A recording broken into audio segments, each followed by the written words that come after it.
Шайлоо таза өтпөй жатат. Шайлоо мен кечээ 2 күн ошо КБДда болдум. Ал жерде өтө көп вопросторду көрдүм, көп кишилер менен сүйлөштүм. Менин көзүмчө эле ушул улуттар биримдигинен келип бир эже алып келишти.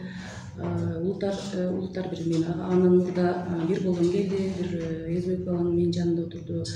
Мени дагы ушул кабинетинде түнкү саат 3-тө кирдим окшойт. 3-төн эртеги саат 9-га 8-9-га чейин отурдум. Алар ушул статьяны коюлат деген приказ бар окшойт. Ушул статьяны сразу эле мага коюшту. Эч кандай далили жок.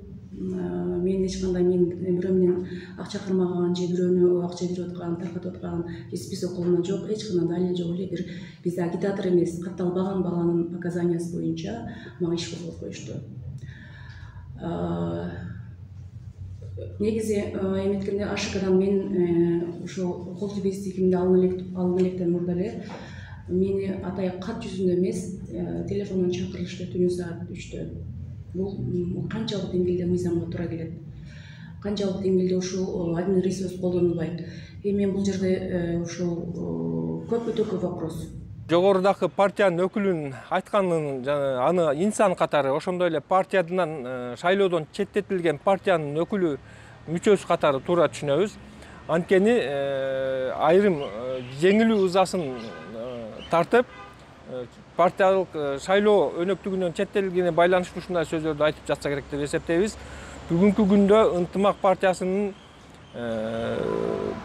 тарапташтарынын үстүнөн 2 сотко чейинки өндүрүш иши ачылган.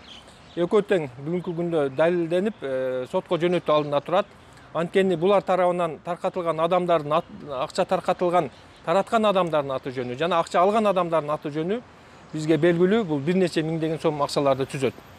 Ошондуктан жеңилүү ызасын тартып, балким бул жаран ушундай бир маалыматтарды берип жатса керек. Дагы бир белгилеп кетүүчү нерсе, ички иштер органдары кайсы бир партияга таандык же таандык эместигине карабастан, эгер шайлоо мыйзамдарын буздубу, сөзсүз түрдө чара көрөт. Бүгүнкү күндө Ынтымак партиясынан сырткары бир нече ошол мен айткан 7 сотко чейинки өндүрүш ишинде бир нече партиянын өкүлдөрү бар. Ынтымак партиясы менен гана чектелген эмес.